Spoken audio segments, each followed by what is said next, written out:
Chegamos. Chegamos. Nossa casa. O melhor lugar do mundo, rapaziada. O melhor lugar do mundo.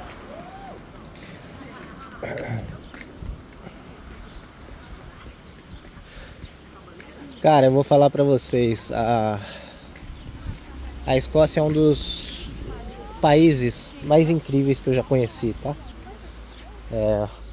No chão aqui, joga essa porra no lixo.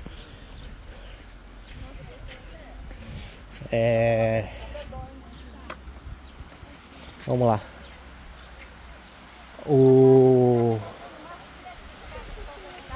A Escócia é uma das cidades mais incríveis que já conheci.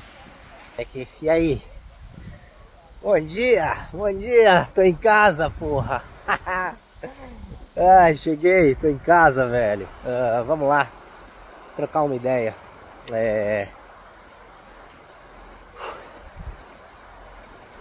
A Escócia realmente tudo funciona, desde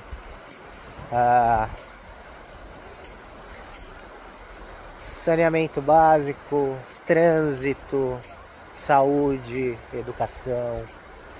As pessoas, elas são extremamente gentis. Enfim, é um lugar mágico. Mas eu não troco isso aqui, meu irmão. Eu não troco isso aqui por nada nessa vida. Isso aqui, meu, não tem preço, brother. Não tem. Vamos lá. Quero trocar uma ideia com vocês, tá? Vamos andando.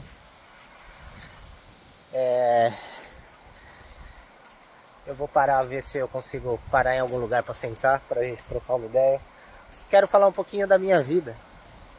Muita gente está pedindo aí. Eu já falei antes sobre um assunto extremamente delicado, que pode ter gatilhos de pessoas que têm depressão, pessoas que pensam em suicídio, por exemplo. Então, se você tem esse tipo de... eu não sei, aí eu tenho que tomar muito cuidado a forma de dizer, porque é tão delicado. Mas se você tem esse tipo de gatilho, não assiste esse vídeo não. Ele significa... é a minha história, é uma parte sombria da minha história, que fez com que eu fosse o trader que eu sou hoje. Que fez com que hoje eu, entrando com 200 contratos, entrando por scalping ou não, eu não ligo, eu extremamente não ligo. É simples assim, tá? Então, eu quero bater esse papo sincero com vocês. Vou contar um pouquinho aí de... e detalhe, isso só a minha esposa sabe. E foi um pouquinho antes ainda de conhecê-la. Porque na minha concepção, eu já tinha feito de tudo nessa vida e nada mais me trazia tesão, a não ser o mercado. Eu já era um vencedor consistente, mas sim, eu não só tive pensamentos suicidas, eu tentei me matar. Ninguém sabe isso, só a Gabriela. E foi aqui em Floripa, foi numa cidade aqui do lado, em Canasvieiras. E eu quero compartilhar isso com vocês de alguma forma. Se eu puder ajudar alguém que está nesse mesmo momento que eu estou, eu peço desculpa se eu chorar, já vem, sabe, tipo, já vem as emoções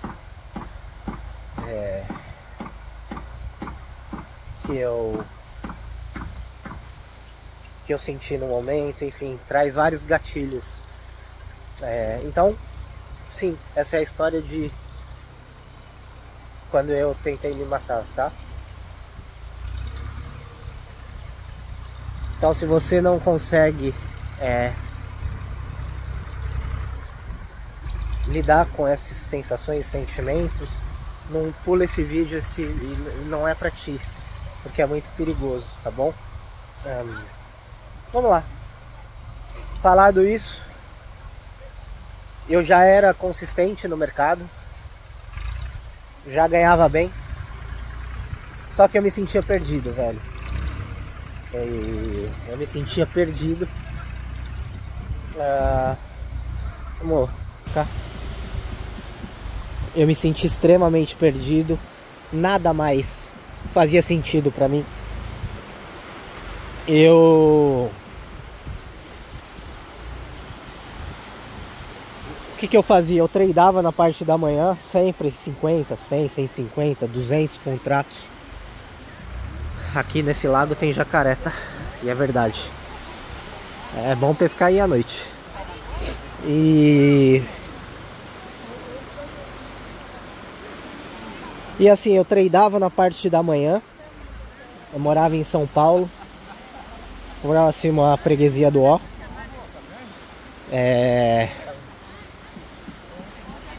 Então eu tradeava até meio-dia, 1 hora.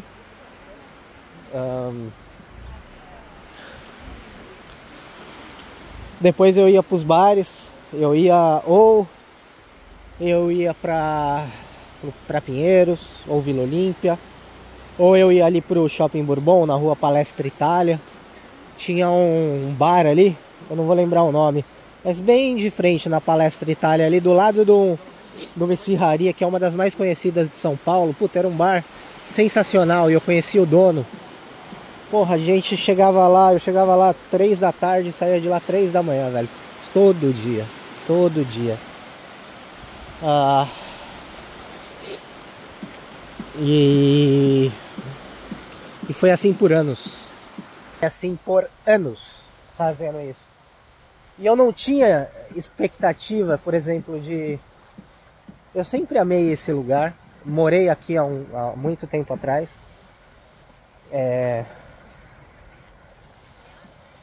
Mas eu não tinha mais prazer em comida. Eu não tinha mais prazer em sexo. Eu não tinha mais prazer no mercado em si. Eu tinha um lampejo ainda quando eu entrava era a única coisa.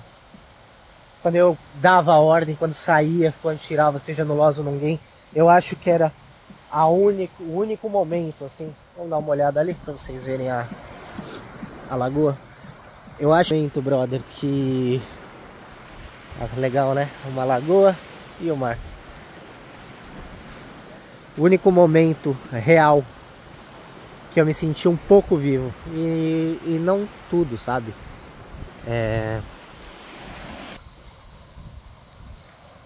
Mas era o único momento. E, putz, eu já tinha viajado para bastante lugares. Às vezes eu pegava, tipo, tava de saco cheio. O que eu fazia? Deixa eu colocar aqui. Peraí. Ok.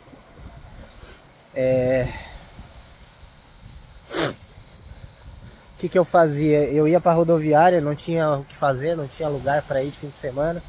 Escolhia na hora.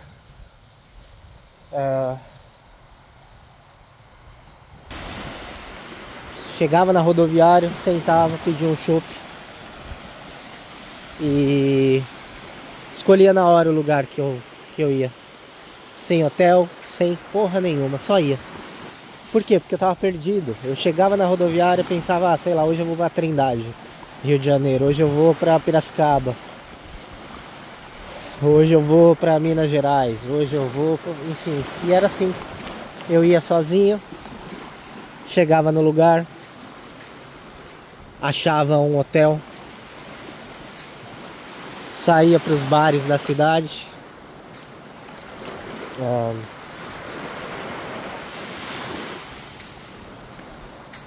E era essa a minha vida. Aqui em Floripa eu vinha praticamente todo mês. Ficava 3, 4 dias, voltava para São Paulo. Aí você pergunta, vinha para morar aqui. Hoje eu entendo que é porque faltava a Gabriela. Hoje eu sei isso, mas eu me perguntava muito. Isso. Falar, cara, você ama aquela porra daquele lugar, por que você não mora lá? Talvez te faça bem. tinha alguma coisa que falava, não, mano, não é a hora, não é a hora, não é a hora, vai chegar. E foi assim por anos, velho, por anos. Triste, eu triste, infeliz. Eu tenho 40 anos, eu vou fazer 41 anos em outubro agora, no começo de outubro. E desses 40 anos, 41, eu fui feliz 2 anos. Então é uma...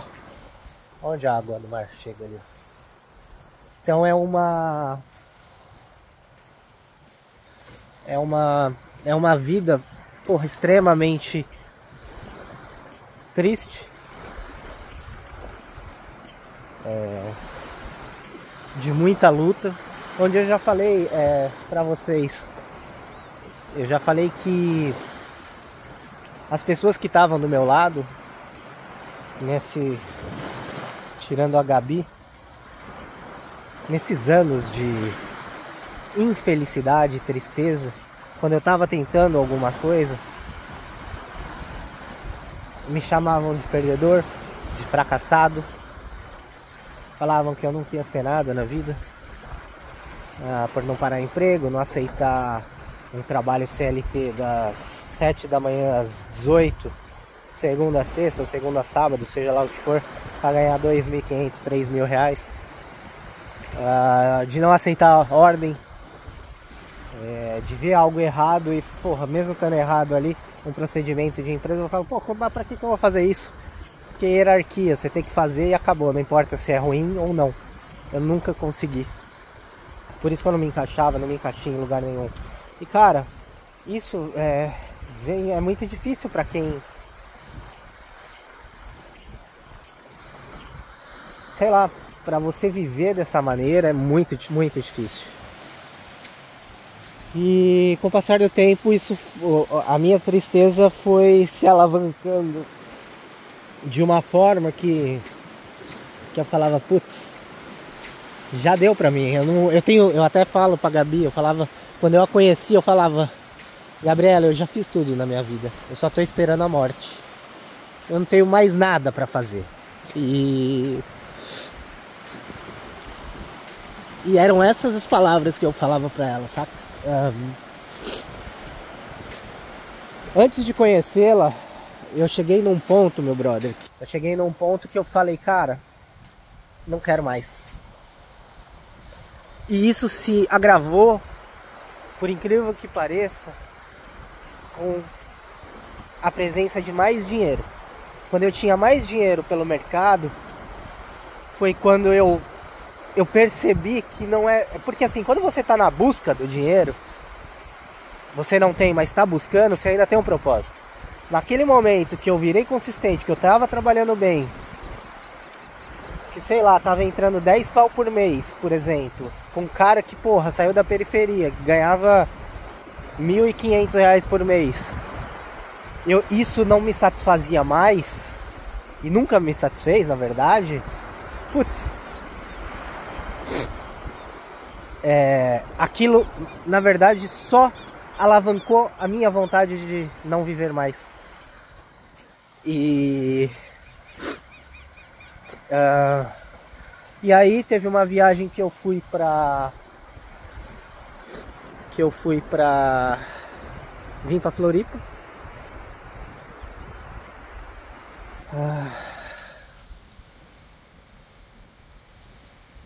E aí eu fiquei hospedado em Canasvieiras.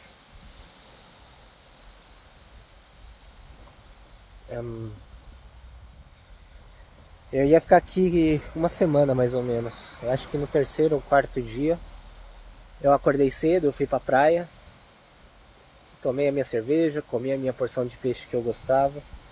Fiquei umas 4, 5 horas na praia, com um vazio gigantesco, e era temporada. Eu olhava aquelas pessoas se divertindo e eu falava, caralho, velho, eu tenho grana, não sou rico, mas tenho dinheiro, mas eu não tenho aquilo que eles têm, nunca tive e acho que eu nunca vou ter.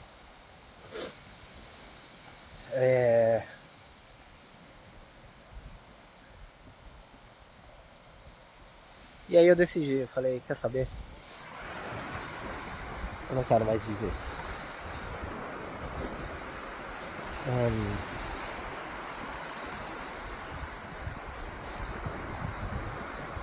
Pra você ter uma ideia, eu tinha um estoquezinho de remédio já pronto pra isso. Porque pra mim meu final ia ser esse. Sozinho, num quarto de hotel, tomando remédio. Eu nunca fui um cara religioso. Por mais que eu já fui em algumas igrejas, por exemplo, eu já toquei no louvor da primeira igreja Batista da Lapa. Teve algumas outras igrejas que eu toquei guitarra, mas isso eu era adolescente e saí da igreja. Então, Deus nunca esteve na minha vida. Na verdade ele estava, eu não estava na dele. E, enfim. E eu tomei esses remédios.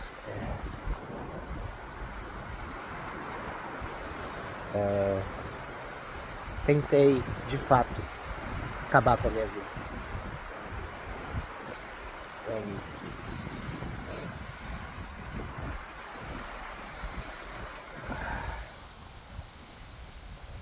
Naquele momento, pra mim, era poder me livrar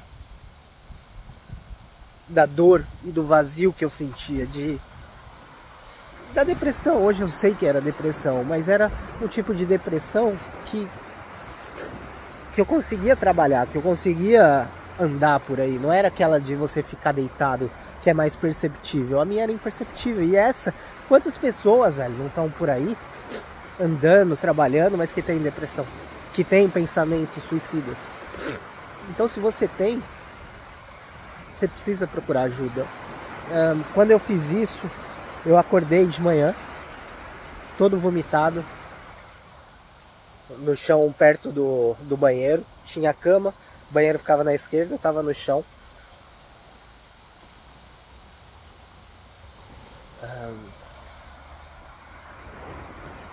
Eu levantei, fraco, tomei banho. O primeiro pensamento foi, cara, você é tão fraco, tão merda, você não consegue nem se matar direito.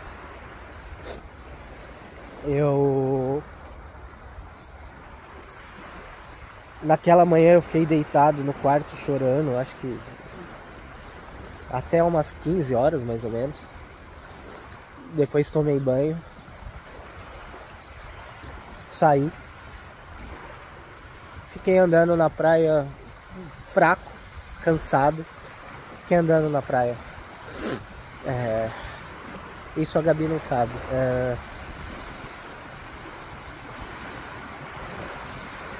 Sentei na areia e fiquei por horas sentado na areia, chorando, todas as pessoas em volta, muitas pessoas brincando, bebendo, música alta. E eu era alguém invisível ali pra elas. E elas eram nada pra mim, porque eu não me importava com o que iam achar de mim, eu chorando ali ou não.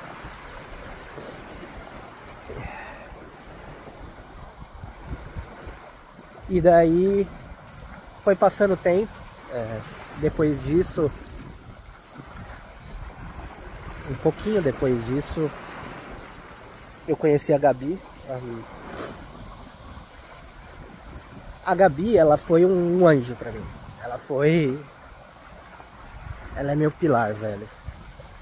Ela é tudo que eu tenho. Porque a força que essa mulher me deu, em momentos bons e principalmente nos ruins,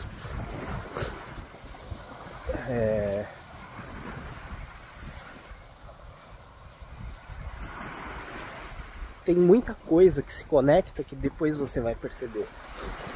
Depois eu voltei para São Paulo, continuei trabalhando, me sentindo um merda por nem conseguir me matar como eu consegui. Continuei no mercado, só que assim, eu era extremamente agressivo, eu não tava nem aí. Chegou o momento de entrar com 500 contratos sem ser minha técnica e foda-se. Eu acho que foi uma forma de me punir.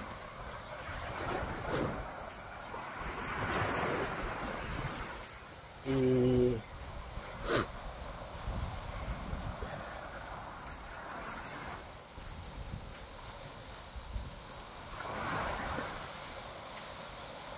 depois de um tempinho eu continuei minhas viagens, ia pra rodoviária, pegava, escolhia na hora e ia viajar. Em uma dessas viagens,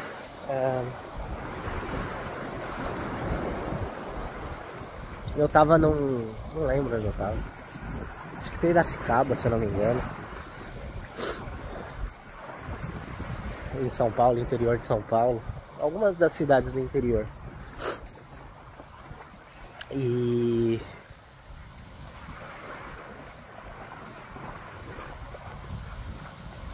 aí eu tava olhando um aplicativo de relacionamento, um chamado Adote um Cara, que é um aplicativo de relacionamento onde as mulheres escolhem. Por quê? Porque aplicativos na época, não sei hoje, mas a maioria dos aplicativos era uma porcaria. Tinha muita meninada